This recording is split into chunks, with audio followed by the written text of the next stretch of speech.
Welcome to Stories for Lip Reading. If you haven't used our website before, we suggest you look at our How to Use page before you begin. We hope you enjoy this autobiographical piece, which is called Taking the Reins by Bruce Maddock. Taking the Reins by Bruce Maddock. One May, many years ago, we booked a horse-drawn caravan holiday in Wales. The brochure made it look very attractive. It said that you didn't need any experience of horses, which is just as well because I had none. We arrived at the farm with our 3 excited children.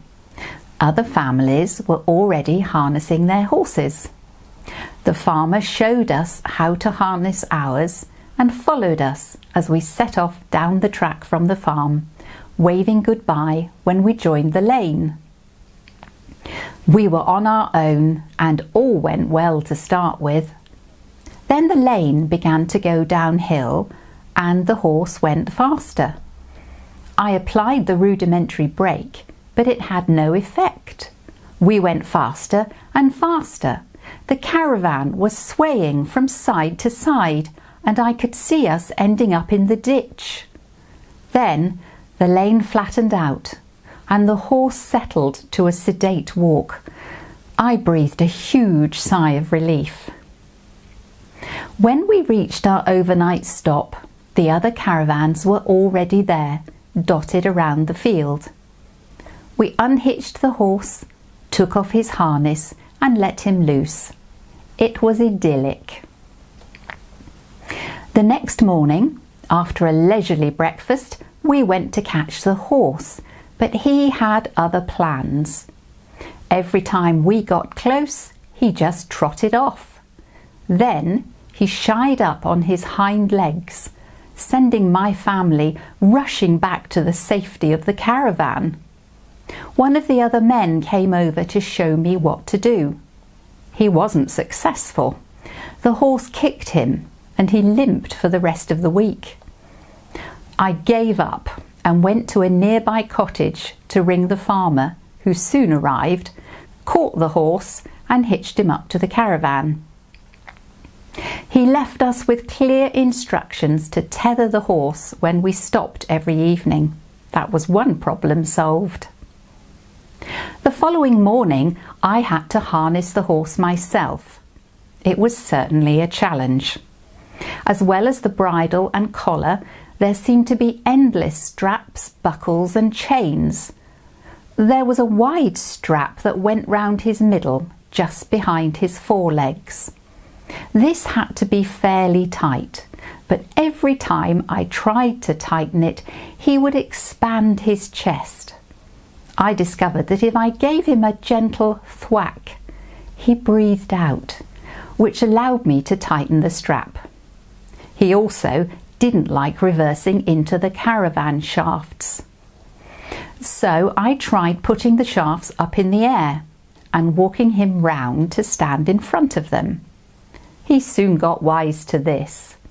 As soon as we started to lower the shafts, he moved away.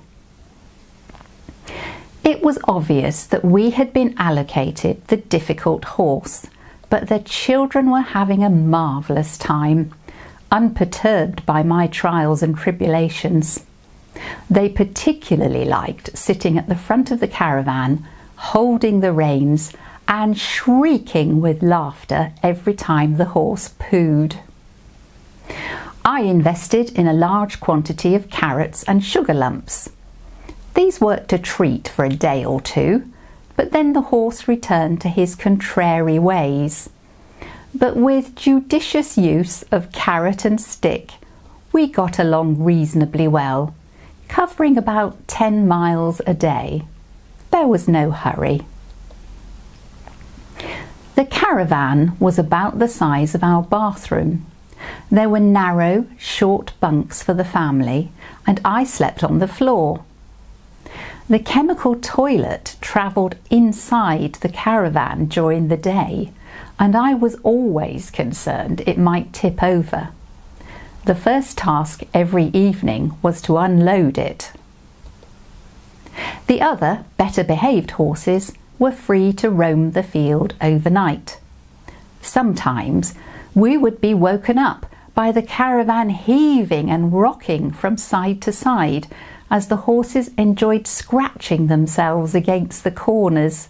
I would have to get up and shoo them away.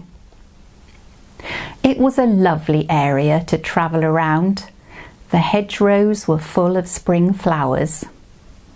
If we stopped in a lane, the horse would start to eat the cow parsley on the banks.